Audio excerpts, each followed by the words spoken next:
Hello friends. तो देखिए, आज हम लोग पढ़ेंगे 12th का एक चैप्टर है हमारा मैट्रिक्स आव्यूह। ठीक है, तो ये आव्यूह क्या होता है इसके बारे में हम लोग थोड़ा सा जानकारी लेंगे, है ना। ठीक है, हम लोग थोड़ा सा ही पढ़ते हैं, ज़्यादा नहीं पढ़ते हैं, ज़्यादा पढ़ने में दिक्कत होता है। ठीक है, तो आज हम आपको बताएंगे मैट्रिक्स के बारे में, आव्यूह क्या होता है ना। तो देखिए, आव्यूह अगर आप पढ़े होंगे तो अच्छी बात है, नहीं पढ़े होंगे तो भी समझ में आएगा, है ना।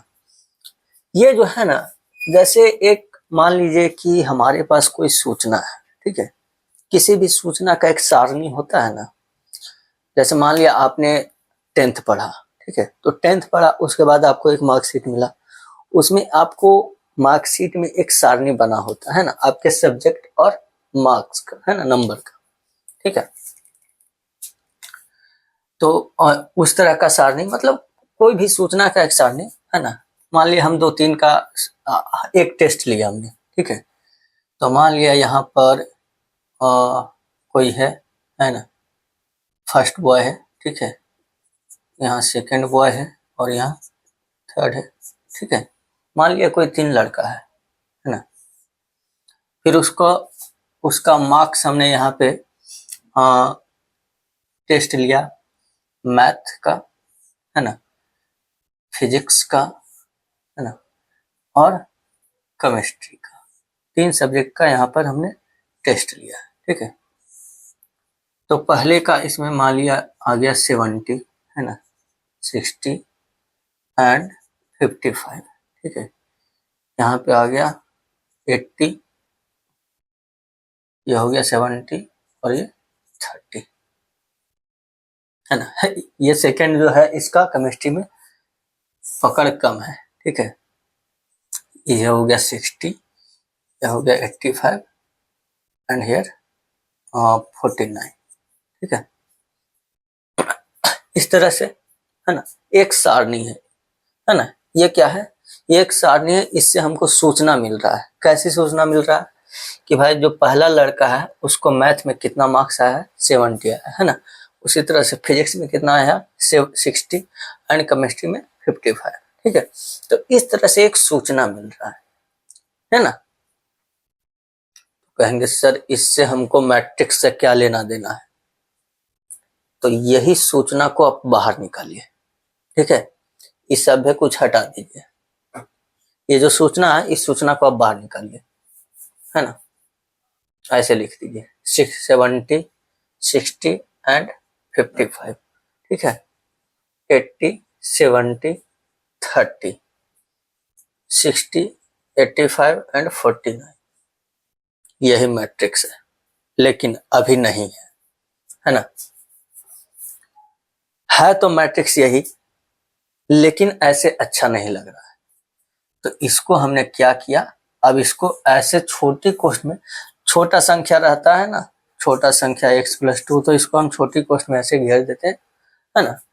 इसको जनरली छोटी कोष्ठ से भी घेर सकते हैं, लेकिन जनरली हम लोग को इसको ऐसे बड़ी कोष्ठ से घेरते हैं। ठीक है, और अब ये मैट्रिक्स है।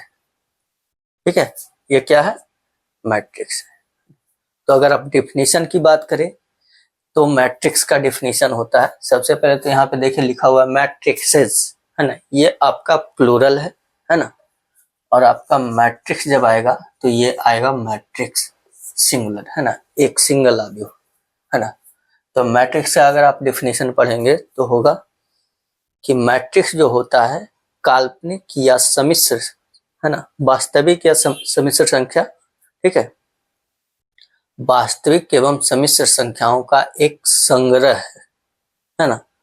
क्या है, संग्रह। और वो संग्रह कैसा होगा, ऑर्डर्ड रेक्टेंगुलर एरे, है ना। ये क्या है, ऑर्डर्ड रेक्टेंगुलर एरे, आयताकार क्रम विन्यास। तो मैट्रिक्स का डिफिनीशन क्या हो जाएगा कि आव्यूह जो है वो वास्तविक एवं सम्मिश्र संख्याओं का एक आयताकार क्रम विन्यास है। ठीक है, आप यहाँ पे लिख भी सकते हैं कि मैट्रिक्स जो है आव्यूह क्या है, this is a ordered rectangular array, है ना।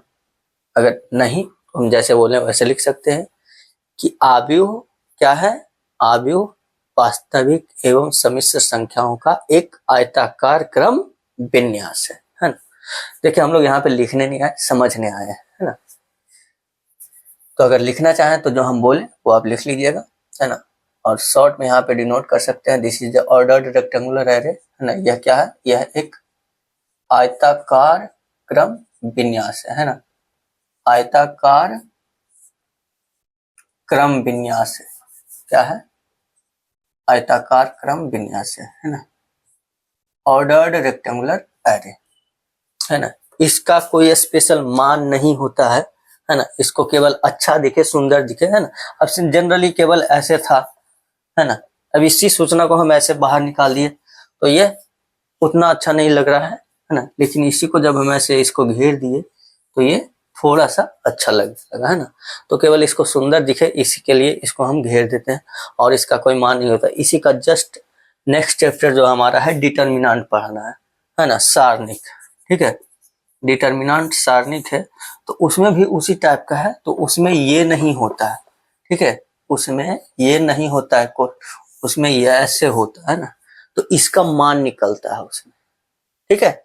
उसमें इसका मान निकलता है, तो इसका एक मान होता है, इस तरह से लिखा हुआ है तो। लेकिन इसमें ऐसा कुछ नहीं है, इसमें केवल आयताकार क्रम विन्यास से सुंदर दिखने के लिए इसको हम बड़ी कोष्ठ के अंदर घेर देते हैं, ठीक है बस, और इसका कुछ नहीं है ना।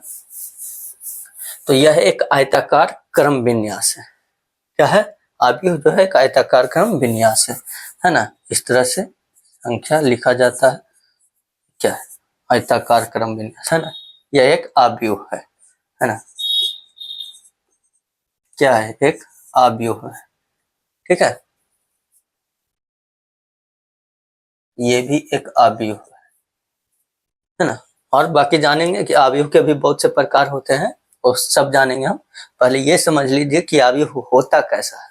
तो इस तरह से लिखा जाता है आव्यूह, है ना। और भी उदाहरण देखिएगा,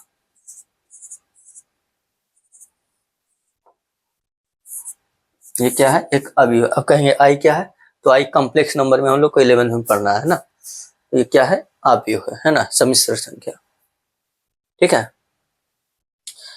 ना। तो आव्यूह जो ये एक सूचना होता है, इसे हमको सूचना प्राप्त होता है ना। वो कैसे प्राप्त होता है आगे हम लोग देखेंगे, है ना। तो इस तरह से कोई सारणी है ना, इसी को हमने बाहर निकाल के आयताकार क्रम विन्यास में बड़ी कोष्ठ के अंदर सजा दिए, क्या बन गया, एक आव्यूह, है ना। अब इसके बारे में हम जानेंगे, इसमें होता है एक ऑर्डर, ठीक है।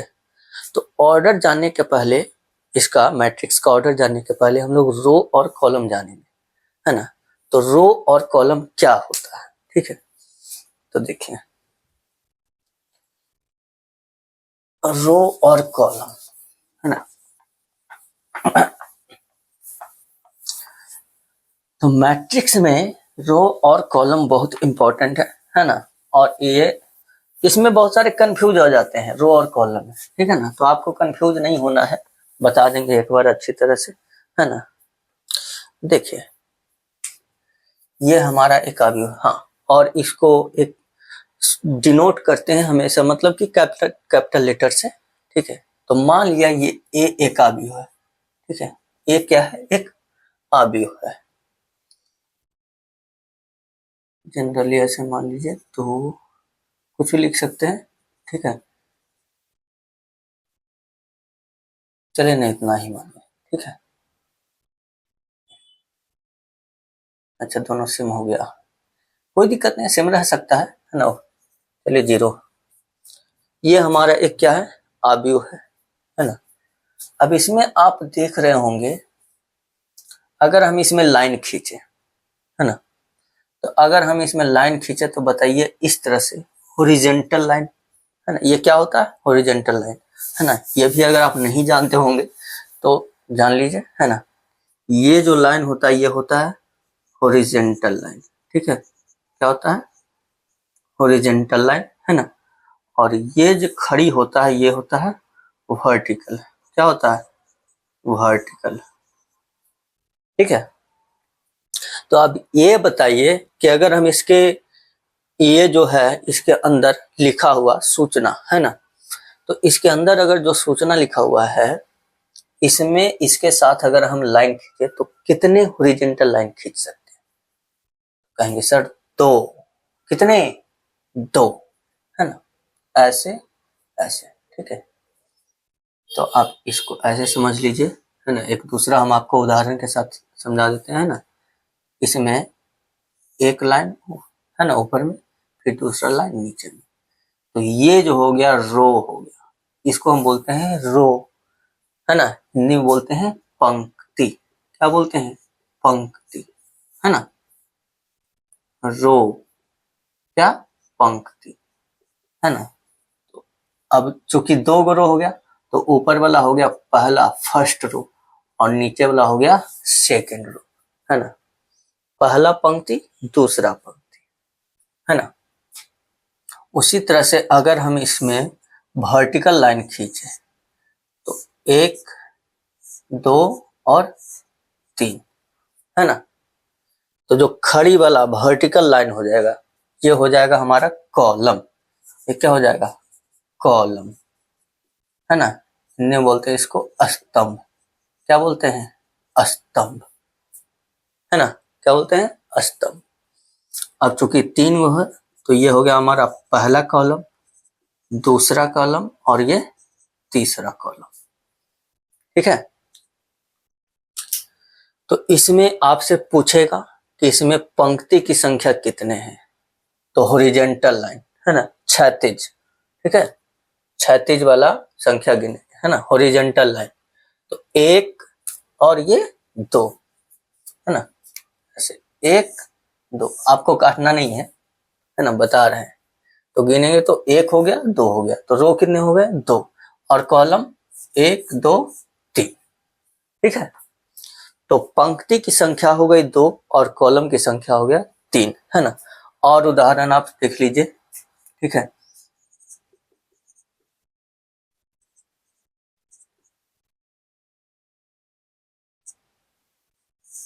चलिए बताइए इसमें रो कितने हैं? रो, नंबर ऑफ रो। पंक्ति की संख्या कितने हैं? 1 2 3 4, है ना। और कॉलम की संख्या कितने हैं? कॉलम की संख्या बताइए। 1 2, है ना।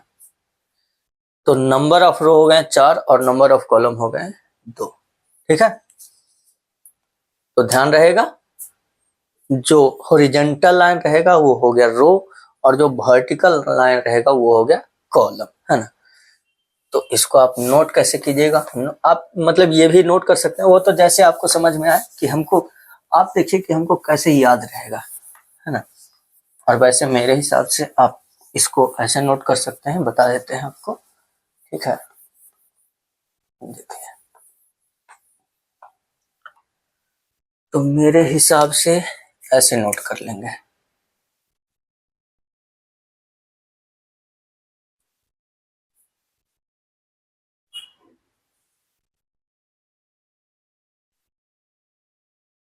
ये हो गया एक आव्यूह मैट्रिक्स, है ना। तो ये वाला हमारा हो गया ऐसे, है ना, फर्स्ट रो, ठीक है, पहला पंक्ति, है ना, सेकंड रो, दूसरा पंक्ति, थर्ड रो, तीसरा पंक्ति। ठीक है, उसी तरह से ये वाला हो गया हमारा फर्स्ट कॉलम, ना, सेकंड कॉलम और ये थर्ड कॉलम, है ना। अब इसमें नंबर ऑफ रोज पूछा, तो नंबर ऑफ रोज, पंक्तियों की संख्या कितनी हो गई? तो 1 2 3, है ना।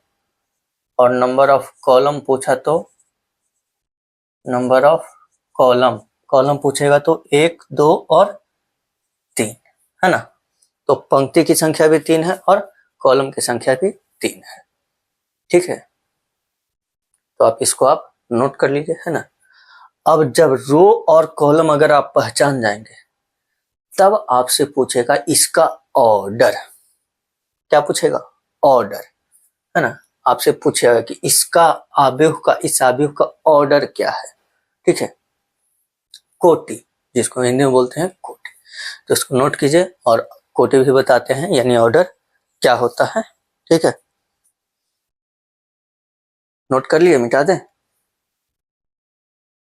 चलिए, कहाँ गया डस्टर, देखिए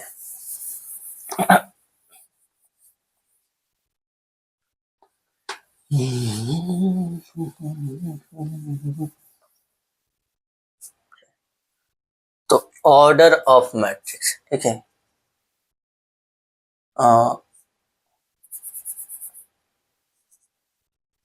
ऑर्डर ऑफ अ मैट्रिक्स, आव्यूह की कोटि, है ना, क्या, आव्यूह की कोटि। तो कोटि, हाँ ठीक है, तो देखिए आव्यूह की कोटि क्या होता है, सिंपल सा, जैसे मान लिया किसी आव्यूह में नंबर ऑफ रो कितने हो गए, m, है ना, यानी पंक्तियों की संख्या m और कॉलम की संख्या है n। पंक्ति की संख्या m और कॉलम की संख्या n, है ना, स्तंभ की संख्या, तो उसका ऑर्डर जो होता है m गुना n। ठीक है, यदि किसी आव्यूह में नंबर ऑफ रोज, है ना, पंक्ति की संख्या है m और नंबर ऑफ कॉलम, स्तंभ की संख्या हो गया n, तो उसका जो ऑर्डर होता है, ऑर्डर, है ना, वो होता है रो इंटू कॉलम। क्या होता है, रो इंटू कॉलम, m गुना n। अब इसमें गलती कहाँ करेंगे, अगर नहीं जानते हैं तो जान जाएंगे, तो फिर तो गलती नहीं करेंगे, है ना। अब हम आपको बताते हैं कहाँ गलती करेंगे। देखिए, मान लिया ये एक आव्यूह है हमारा,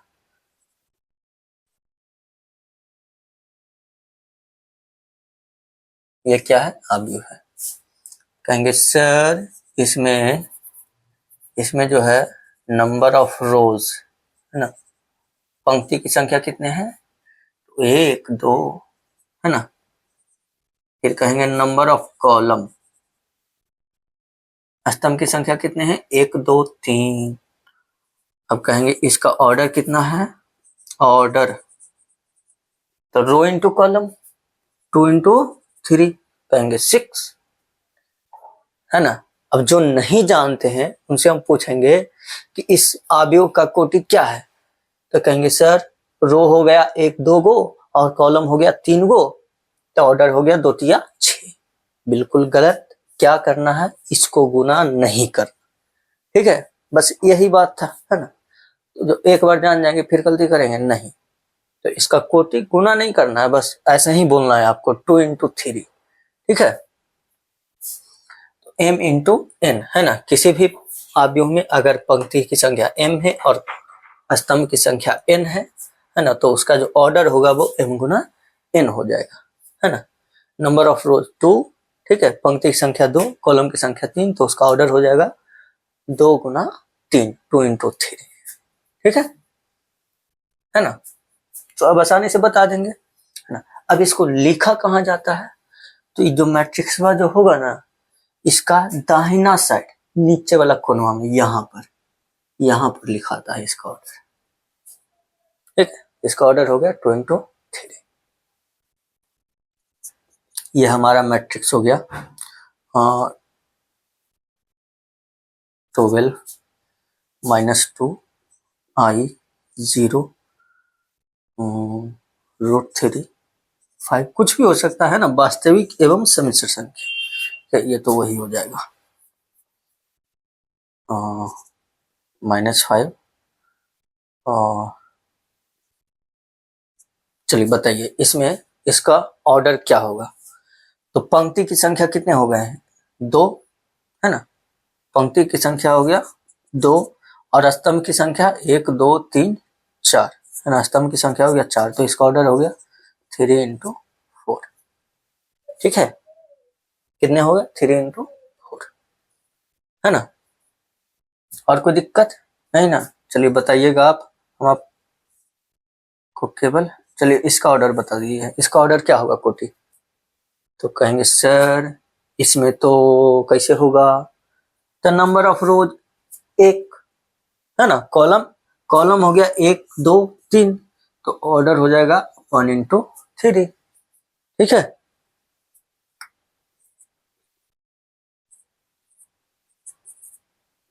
चलिए इसमें बताइए इसका ऑर्डर क्या हो जाएगा। तो रो कितने हो गए, रो 1 2 3, 3 गो रो हो गया है ना, कॉलम 1 2, तो 3 into 2। ठीक है ना। तो इस तरह से हम इसके ऑर्डर को बताते हैं ना। आपसे पूछेगा, एक आबियो आपको दे देगा है ना, और आपसे पूछेगा कि इसका कोटि क्या है ना। तो रो को गिन लेंगे, कॉलम को गिन लेंगे, रो इनटू कॉलम बता देंगे, हो गया ऑर्डर। ठीक है ना। चलिए, तो जो भी है इसमें आपको नोट करना, नोट कर सकते हैं, नहीं तो फिर हम थोड़ा सा आगे बढ़ते हैं, है ना। आगे बढ़े? नहीं, अब आगे नहीं बढ़ेंगे, हम अब आगे बताएंगे आपको अगले क्लास में इसका एलिमेंट।